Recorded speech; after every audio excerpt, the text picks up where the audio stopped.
Tariffs are terrible economics. Let me explain. Number one, you cannot use tariff revenue to replace the income tax. And tariff revenue is paid for by the end consumer, which are Americans. Tariff costs are passed on to the buyer. People argue that tariff revenue could replace the income tax. This is wrong. In 2023, the US government collected $4.4 trillion from both income taxes and payroll taxes. For 2023, the total value of imports into the USA was $3.8 trillion. To replace the $4 trillion of income taxes and payroll taxes, you would have to have a tariff rate of 100%. This means all imported goods, including raw materials, would double in price, leading to many prices in the economy doubling. Tariffs currently pay for virtually none of the nation's tax income.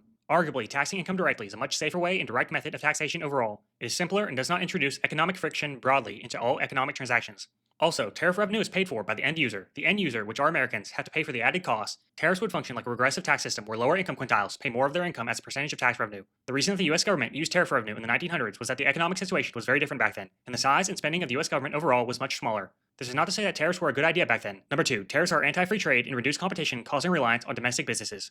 International businesses may be more efficient at creating products and services, such as raw materials. Free trade is beneficial. Forced trade is generally bad. Number three, no sector of the economy, whether farming, manufacturing, services, or technology, is inherently better or worse than others. Tariffs to artificially prop up any of these sectors because we must manufacture XYZ product to be a prosperous nation is economically arbitrary.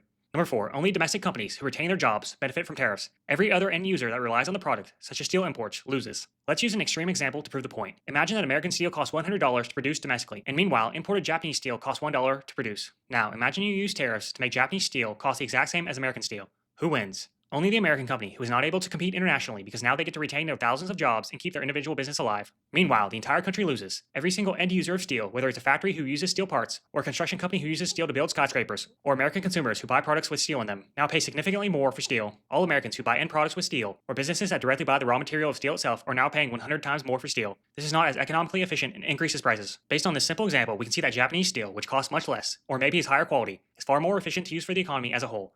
By instituting tariffs, you have simply made the economy less efficient. The simple fact is that economies grow and shrink dynamically. Major US cities that were in past major economic manufacturing hubs have shrunk because their economies don't make sense anymore. Meanwhile, newer industries like Silicon Valley have been created because of the economic situation. Economies are dynamic. There are other more obvious examples of specialization, such as if a country can grow a certain farm product like cocoa, while other countries do not have the climate for it, or if a country has oil. These are obvious examples of how specialization and free trade are naturally occurring and tariffs are counterproductive.